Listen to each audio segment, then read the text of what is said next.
ក្លិនមិនបានខ្លួនក្លិននឹមនួនអើយអូនសុខដាក្លិនអើយក្លិននៅ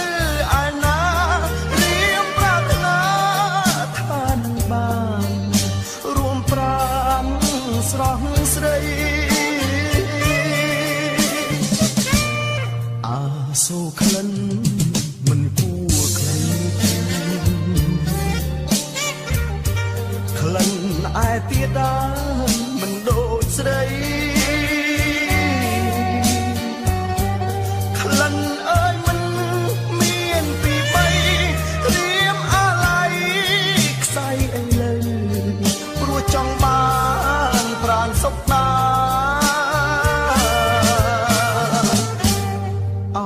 ជ្រមុំធ្លាប់ជ្រក់នឹងថ្ពាល់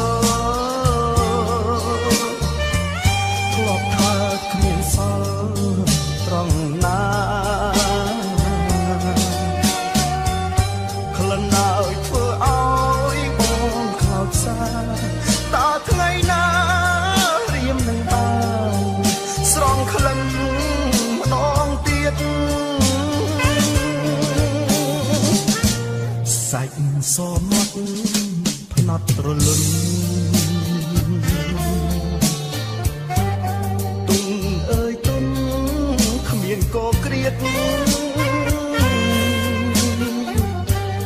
តើថ្ងៃណាបានជួបទៀតរូបអូនឃ្លាតចោលបងគ្មានអាណិតស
ជ្រមុំធ្លាប់ជ្រក់នឹងថ្ពាល់ធ្លាប់ថាគ្មានសល់ត្រង់ណា